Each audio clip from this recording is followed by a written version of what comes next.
Sungguh besar pengorbananmu bagiku, terlalu dalam.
Shalom Bapak Ibu Saudara, saat ini kita kembali akan mendengarkan firman Tuhan Namun sebelumnya kita bersatu di dalam doa.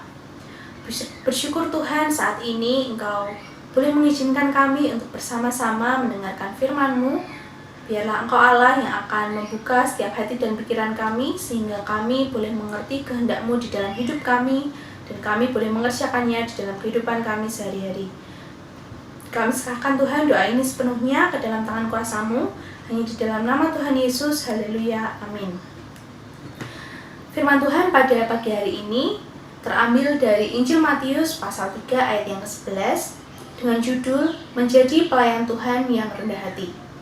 Ketika melayani Tuhan, baik itu di gereja maupun di dalam profesi kita, terkadang tanpa kita sadari, kita merasa paling bisa, kita merasa paling hebat, kita merasa paling diandalkan oleh orang-orang sekitar kita. Padahal semua itu tidak dapat kita lakukan, baik itu pelayanan di gereja maupun pelayanan di masyarakat melalui profesi kita, tanpa campur tangan Tuhan.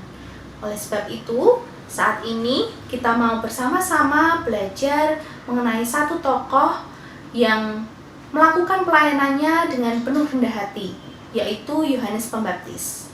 Yohanes Pembaptis adalah anak dari Imam Zakaria dan Elisabet yang merupakan saudara Maria Ibu Yesus. Ia dilahirkan ketika usia kedua orang tuanya sudah tidak muda lagi, sehingga kehadirannya sungguh mendatangkan sukacita. Ketika Yohanes dewasa, ia mulai pelayanannya, ia mengawali pelayanannya di padang gurun Yudea. Di sana ia memberitakan mengenai pertobatan. Melalui pemberitaannya itu, banyak orang yang mengakui dosanya, banyak orang yang bertobat, dan kemudian Yohanes membaptiskan mereka di Sungai Yordan. Meskipun banyak orang yang menjadi percaya karena pemberitaannya, namun Yohanes tidak merasa lebih berkuasa daripada Yesus. Hal ini terbukti melalui Injil Matius pasal 3 ayat yang ke-11 yang berbunyi, "Aku membaptis kamu dengan air sebagai tanda pertobatan. Tetapi ia yang datang kemudian daripadaku lebih berkuasa daripadaku, dan aku tidak layak melepaskan kasutnya.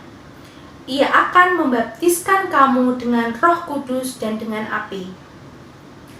Melalui ayat ini, Yohanes menegaskan bahwa dia hanya membaptiskan melalui air. Tetapi Yesus akan datang dan membaptiskan orang dengan Roh Kudus dan dengan api. Bahkan Yohanes mengatakan bahwa dia tidak layak. Semakin hari semakin banyak orang yang bertobat karena pemberitaan Yohanes tentang Yesus dan kemudian menjadi percaya kepada Yesus. Bahkan murid-murid Yohanes yang dulunya mengikuti Yohanes kemudian menjadi pengikut Yesus. Namun Yohanes tidak merasa iri, dia tidak marah kepada Yesus karena banyak pengikutnya yang kemudian menjadi pengikut Yesus. Justru dia mengatakan di dalam Yohanes 3 ayat 28 yang berbunyi, "Kamu sendiri dapat memberi kesaksian bahwa aku telah berkata, aku bukan Mesias, tetapi aku diutus untuk mendahuluinya."